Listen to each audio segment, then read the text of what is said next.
Every year, the same story. Ramadan approaches, and we make a promise to ourselves. This year will be different. We dream of nights spent in prayer, of days filled with the Qur'an, of a spiritual transformation that will change our lives.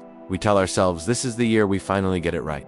But then, Ramadan arrives, and instead of feeling that spiritual high, we feel rushed, tired, unprepared. We feel like we're just going through the motions, counting down the days until Eid. The spiritual connection we craved feels distant, almost impossible to grasp, and a quiet sense of disappointment settles in. We look back and wonder, what went wrong? Why couldn't I feel it this year? The truth is, Ramadan didn't fail us. We failed to prepare for Ramadan. What most of us do unrealize is that Ramadan isn't a switch you can just flip on. It's not a sudden event that magically transforms you on the first night. Ramadan is a destination. It is the peak of a spiritual journey, and the quality of your Ramadan is a direct result of the journey you took to get there. It's the result of what you did in the months leading up to it, and that preparation, it begins now. In the month of Rajab, the great scholars of the past had a beautiful analogy for this. They used to say, Rajab is the month for planting the seeds. Shaʿbān is the month for watering those seeds, and Ramadan is the month for harvesting the fruits of your labor. Think about that for a moment. A farmer would never expect a harvest if they never planted any seeds. It's illogical. So why do we expect a fruitful, transformative Ramadan when we haven't done any of the groundwork? If you skip the planting in Rajab, don't be surprised when you have nothing to harvest in Ramadan. So, the crucial question is, what should we actually be doing in Rajab?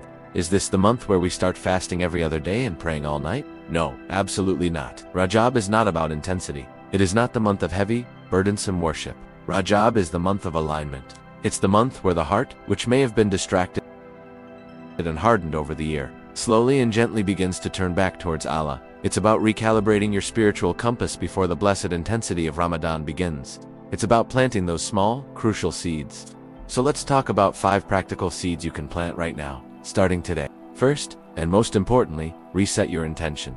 Before any action, before any plan, this is where it all begins. Right now, as you're listening, make a quiet, sincere intention in your heart. Just say, "Oh Allah, allow me to reach Ramadan, and allow me to reach it with sincerity." Notice the word I used. Sincerity, not productivity, not perfection, sincerity. So many of us get caught up in Ramadan checklists and productivity goals. How many times can I finish the Qur'an? How many units of prayer can I do? We turn worship into a competition. But Ramadan was never about doing more. It's about being more. It's about being real with Allah. A heart that is sincere, even with little deeds, is more beloved to Allah than a heart full of deeds but lacking sincerity. So plant that seed of intention first. Second, repair the heart through tawbah, through repentance. Rajab is one of the 4 sacred months in Islam. This means it has a special status. It's a time when good deeds are weightier, but it's also a time when sin feels heavier. The atmosphere itself is conducive to turning back to Allah. Repentance feels closer, more accessible. Now, this is not the time to overwhelm yourself by making a list of every single bad habit you have and trying to quit them all at once.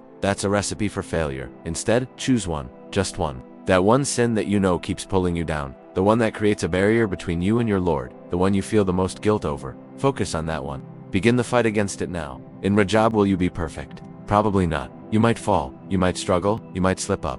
But that's not the point. The goal isn't instant purity. The goal is to enter Ramadan already engaged in the struggle. To show up on the first night of Ramadan and tell Allah, Ya Rab, I've already been trying. I've already started this journey for you. A heart that is already in a state of repentance receives the mercy of Ramadan in a completely different way. Third, rebuild your relationship with your salah, your 5 daily prayers. Before you even think about extra prayers, about Taraweeh, about staying up all night in Qiyam, fix the 5. The obligatory, this is your foundation.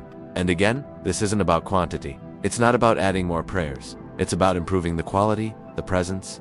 Start by simply praying on time, no more delays. When the call to prayer is made, answer it. And when you stand to pray, slow down. Just a little bit. Feel the words you are saying. Stand before Allah like someone who is truly in need of Him, because you are. We all are. One single, sincere, focused prayer where your heart is present is more powerful and more transformative than 10 rushed, distracted prayers where your mind is somewhere else entirely. Fourth, softly reconnect with the Qur'an. Notice the word, softly. This isn't about setting a goal to finish the entire Qur'an before Ramadan.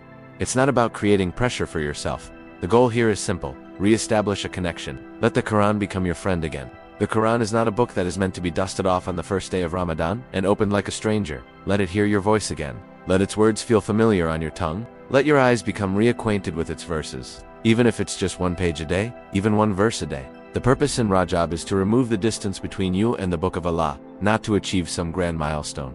Just open it, read, and let that connection start to rebuild. Fifth, And finally, increase your dua, your supplication. Ask Allah for His help.